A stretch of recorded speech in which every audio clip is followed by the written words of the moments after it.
हजरत उमर फारूक रज़ियल्लाहु अन्हु से रिवायत है, उन्होंने फरमाया, एक दिन हम अल्लाह के रसूल सल्लल्लाहु अलैहि वसल्लम की महफिल में बैठे हुए थे।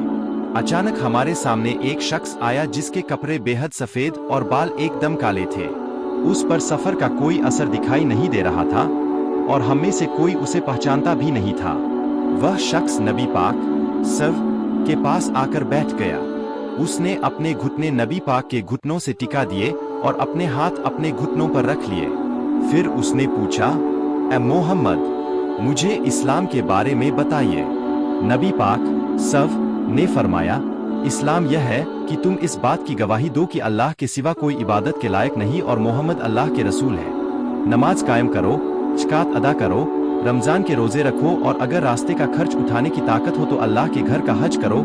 उस शख्स ने कहा, आपने सच कहा। हमें ताज्जुब हुआ कि वह खुद ही सवाल करता है और खुद ही तस्दीक सच्चा भी करता है। फिर उसने पूछा, मुझे ईमान के बारे में बताइए। नबी पाक सव ने फरमाया, ईमान यह है कि तुम अल्लाह पर, उसके फरिश्तों पर, उसकी किताबों पर, उसके रसूलों पर, आखिरत के दिन पर और अच्छी बुरी तकदीर पर ईमान लाओ। उस शख्स ने कहा, आपने सच कहा। फिर उसने पूछा, मुझे ihसान के बारे में बताइए।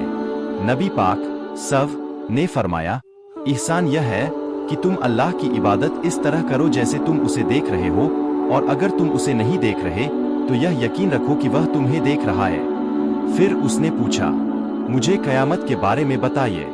नबी पाक सव ने फरमाया, जिससे सवाल किया जा रहा है वह सवाल करने वाले से ज्यादा नहीं जानता। फिर उसने पूछा, तो उसकी निशानियां ही बता दीजिए। नबी पाक सव ने फरमाया, जब दासी अपनी मालकिन को जनेगी और जब तुम नंगे पैर रहने वाले, नंगे बदन वाले और गरीब चरवाहों को बड़ी बड़ी इमारतों को बनाने में एक दूसरे से मुकाबला करते देखोगे। इसके बाद वह शख्स चला गया। मैं कुछ देर खामोश रहा।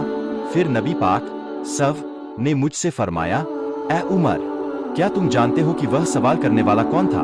मैंने अर्ज किया, अल्लाह और उसका रसूल ही बेहतर जानते हैं।